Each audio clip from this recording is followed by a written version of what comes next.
Good evening, Club 56. If you haven't met me already, my name is Andrew Benson, and recently I have been hired as the new Club 56 director. I'm super excited to be starting this with you guys. I met with some of you guys on Thursday, and we just kind of had a little bit of a fun time. We had a raffle and a little scavenger hunt, and we just talked about fun things. Like many of you know, I'm terrified of potatoes, and so that seemed like a big theme. And today, I want to teach you guys a little bit about ethics. I know you guys were going through a Christian worldview before our lives got turned upside down a little bit, and we're not able to come to church anymore in person. And so I want to start where we left off, which is in ethics. So what are ethics exactly, you might be asking? The definition of ethics is a set of principles that define right and wrong behavior. So it's a sense, or it's rules, laws that determine what is right and what is wrong. There's a pretty funny example that I have that I was thinking about this week. If any of you guys have seen The Emperor's New Groove, it's a funny cartoon movie about an emperor who gets turned into a llama and his adventures. And it's a super funny movie. If you guys haven't seen it, go check it out. It's great. But one of the characters, Kronk, has a few instances in the movie where he has a really difficult time making a decision. He doesn't know if he's going to make the right decision or the wrong decision or what that even means. And so there's a fun little a part of the movie where he has an angel appear on one shoulder and a devil appear on one shoulder, or a demon, I guess. And they're speaking to him, and they're trying to get him to do the right thing and the wrong thing, and he really can't decide. And so that would be an illustration of Kronk in his mind trying to determine the ethical decision for what he's trying to do. There are some examples of ethical principles in the Bible, such as honor your father and mother, do not murder, do not commit adultery, do not steal. A lot of you guys I know have at one point studied the 10 Commandments in Club 56. So you guys know that all of those ethical principles are part of the 10 Commandments found in Exodus chapter 20. And God goes through about 20 or so verses outlining right and wrong things that his people should and should not do. Why are ethics important? We kind of know what they are now a little bit. They're set principles or ideas that show people what are right and wrong. But why are they important? Because each of our lives, every single day, is full of choices, full of instances where you can make the right decision or the wrong decision. You can make a smart choice or a bad choice. You can obey your parents or you can disobey your parents. You can wash your hands, you cannot wash your hands, things like that. A bunch of choices, some of which are small choices and don't have very big effect. Some are really big choices that have a lot of effect on our lives. And God gave us the capacity to make these choices on our own. We have the ability to choose, to think through what decision we want to make and then make that decision. So a question I want to ask you guys is does this all matter? Do ethics, do they matter in real life? Or I guess I really want to ask, is there a right and a wrong, a true right and a wrong, and does that matter? Because doesn't everybody believe there's a right and a wrong? At first glance, you might think so. Of course people think that there's a right and a wrong. Like punching somebody, of course, is wrong. But there are at least two opposing views on what people believe about ethics. There's relativism and absolutism. And here on this PowerPoint, There's a few pictures. There's a picture of a Play-Doh tin and a little Play-Doh man, and there's a picture of a tree and a picture of a desk.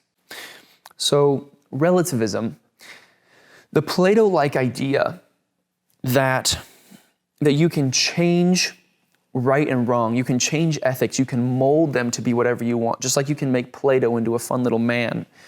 It's the idea that you can change the ethics and the idea of right and wrong to be whatever you want it to be. The official definition is relativism is the belief that there are no absolute standards or morals. Standards can change between people and cultures.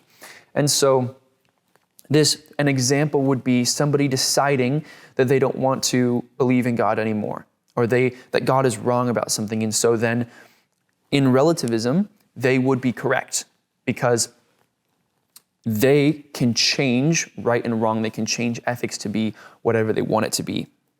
On the other hand, absolutism is the belief that there are absolute standards against which moral questions can be judged. So there is always a right and a wrong, and those are always the same. And those don't change. No matter who you are or where you come from, there is always a right and a wrong. So in absolutism, if that's true, if there is actually a set of right and wrong, and I believe that, I think that there are definitely a set of standards that are always right and a set of standards that are always wrong. They're absolute. They never change. But who sets those standards? Is it me? Is it you? I don't think it's either of us. So who sets these standards? There's an example of people who try to set these standards. So in Muslim countries, Sharia law is a set of laws that religion has constructed to be right and wrong. They have a limited freedom of speech. Men can marry multiple women and can easily divorce the ones they don't like.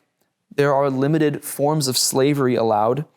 Theft is punished by amputation, and women have very, very little choice about what they wear or where they go or even when they speak. And so while some people might see that as a very good standard of right and wrong, there are definitely many other people that would highly disagree with that. So the question remains, who really sets these standards? We just spoke about how when man tries to set standards, they don't do it correctly. There are right and wrong things that are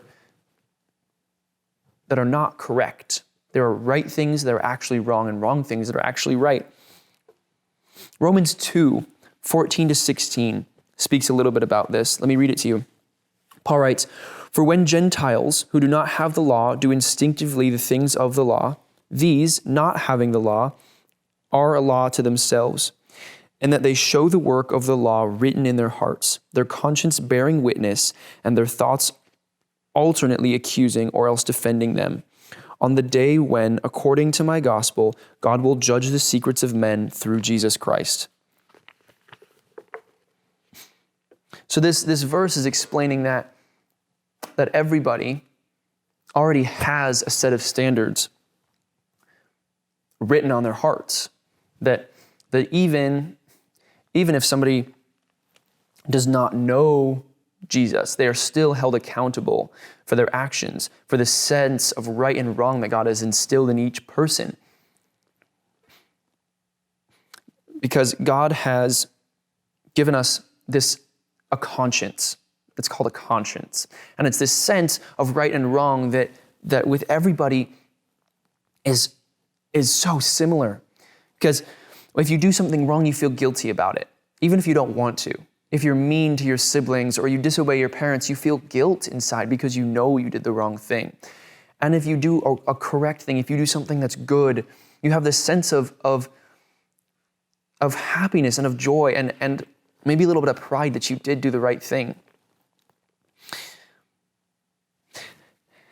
There was an instance in the NFL, a couple of them, where there in this specific instance here on this slide, where a coach actually tripped a player running down the sidelines. And that is obviously such a wrong thing. A coach in no situation is allowed to trip a player. And yet he did. And because we know this absolute sense of right and wrong, we know that what he did was wrong. So there are a set of biblical principles and guidelines established by God that are revealed in the Bible. So there are a couple more verses that I would like to read to you guys. First one is Romans 3:4. Paul writes, "May it never be, rather let God be found true, though every man may be found a liar, as it is written, that you may be justified in your words and prevail when you are judged." This verse is explaining that God is always true. He is always correct. His sense of right and wrong is final.